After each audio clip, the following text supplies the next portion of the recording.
For the first 1200 years of Christianity, the central and main festival of the church was Easter, with the solemn 40 days of Lent leading up to Holy Week, Good Friday and the death of Jesus, and then on Easter Day, the celebration of the resurrection. But in the 13th century, St. Francis of Assisi entered the scene, inspired to realize that we didn't need to wait to celebrate God's love through the cross and the resurrection, important though they are. But the whole thing started with the unfathomable and unstoppable love of God coming right into this world of ours, made flesh in Jesus, the babe in the Bethlehem stable. You see, Francis truly understood the affirming nature of Christmas, which basically is saying that it's good to be human. It's good to be on this earth. It's good to have a body. It's good to have emotions. Yes, the spiritual side of our existence is significant and important. But we don't need to be ashamed of the rest of it. God shows us in Jesus that he loves matter, that he loves physicality. Well, with that insight, Francis went wild over Christmas, and I do too. I have delighted since early November to prepare Christmas cake and puddings. I have to say that I'm slightly worried not to do so because I think my mother might come back to haunt me for not using the family recipe. Then this past week, I've set out my crib set, which a family member brought me back from Africa. I've created arrangements from the front porch to the back door, the pièce de résistance this year being a real Christmas tree, of course, but decorated as a tribute to the much-missed Havant Wilco's. Everything on my tree, including one sales tag that came off the shiny stuff, came from that lovely shop. And the response on Facebook shows that I'm not the only person to be missing that store. But what a truly wonderful festival it is. It gives space, doesn't it, for a whole variety of expression, of sharing and tradition, which in turn holds together precious memories with bucket loads of meaning and, even if we can face it, challenge. Memories. Just look at all the stars on our Christmas trees. Those stars hold names and so hold memories of dear people who are no longer with us in this life. Our heads may say to us that they rejoice with us, but upon another shore. Lovely words. But in the depth of my being, I know that I grieve afresh each year for Christmases where love could be exchanged in physical embrace.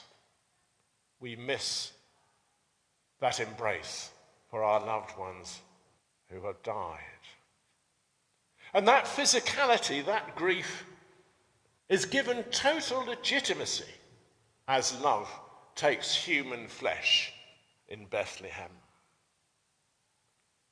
Memories come in many shapes and forms. An abiding memory for me as a London lad is of the annual pilgrimage to Selfridge's in Oxford Street to see Santa in his grotto and the rather scary Uncle Holly. That moment of sheer terror when I sat on his knee, ready for the dreaded question, "Now have you been a good boy?" Of course I lied. There was no way that I was going to miss out on one of those gifts in Santa's bulging sack by owning up to such misdemeanors as having sat with my best friend high in a tree on our garden boundary and squirting an elderly neighbour with a water pistol as he mowed his lawn.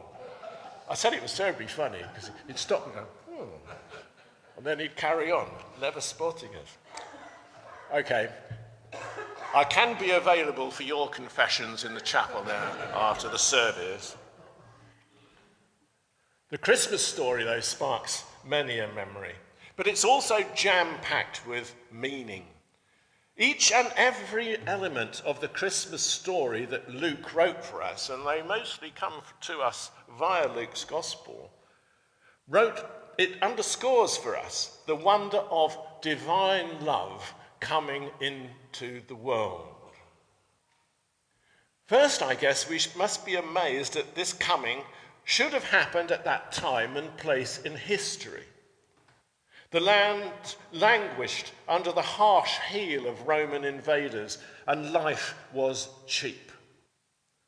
Whilst the populace suffered great poverty, local leaders like Herod collaborated and so still managed lavish lifestyles and apparently wild parties with dancing girls and the like. Unrest stalked the streets, from freedom fighters or terrorists, depending on your point of view. Religious leadership was hardly better. Transgress their endless and ancient rules, and you could well end up stoned to death. Jesus rescued one woman from that fate, you may recall. So it was into this whole situation that Jesus was born. And there is the point. He was born into a world that we know and sadly recognize today, don't we? Into that situation, into our situation, Jesus' love came down at Christmas. And at the heart of the story is a brown-skinned and dark-haired, displaced young couple. Unsupported by family or friends, they are bidden to experience all that childbirth encompasses: the nakedness, the primal groans and screams, the fear, the stretching, is it possible? The blood. In due time, they amaze at the strength and the power of the human body, and then the first time shrieks of new life bursting into the world, bursting into that world, bursting into our world. And then we note the visit of the shepherds, who spent their time in hillside caves defending their brown and skinny sheep against predators and thieves. An aroma of wood smoke and unsavoury, unwashed smells, probably better not imagined, would have surrounded them. It was to them that the first angels sang. It was they who were inspired and called to visit. Not a single relative was there, no kind granny or even an uncle or aunt was there, just these ordinary, smelly men from the hillsides and from the caves. And then appear kings or wise men from the east, who will properly enter the narrative next Sunday. And what do we have here? People from the east? For goodness sake, they're foreigners! Oh. Probably from Persia. And they were astrologers to boot, not even sharing the faith of the Jewish people. There were also two more sets of visitors. Who have I missed? Well, there's an angel there in the crib. As well as singing in the heavens, crib scenes always include an angel. But St. Francis might be sad if I missed out the other people who were there and came in to visit. And that is, of course, the animals. But in fact, they're very important. In 1223, when St. Francis apparently put together the very first crib scene in a small Italian village, he deployed real people, a real baby. And when he looked at what he'd put together, he went into the next field and brought back an ox and an ass. And that's why they traditionally, I think we lost our ox somewhere along the way, but there's one of those. There's an ass we've got in there, and a sheep too. And they stand as symbols for us of the world beyond you and I, the world beyond humanity.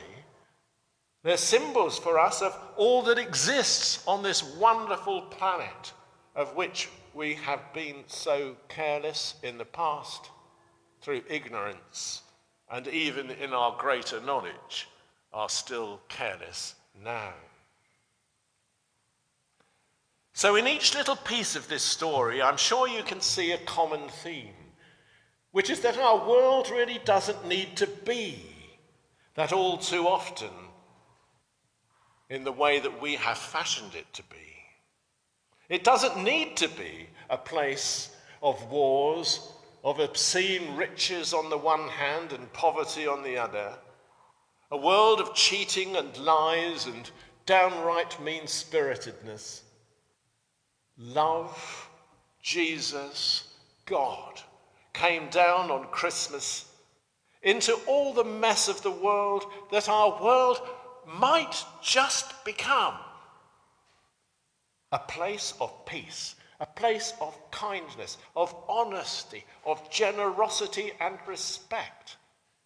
A world of open-handedness and, yes, of sacrificial love. So here is that challenge of Christmas that I mentioned earlier, to be a part, an active part of making that love grow in our world today. How do we do that? St. Teresa of Avila, a Spanish 16th century nun and mystic, wrote these words, which many years ago I took and I've tried to write them in my heart as a step in the right direction. And I gift these words to you on this Christmas morning, that you may find them the encouragement which I have. Christ has no body but yours, no hands, no feet on earth but yours. Yours are the eyes with which he looks in compassion on the world. Yours are the feet with which he walks to do good. Yours are the hands with which he blesses all the world. Christ has no body now on earth but yours and mine. Amen.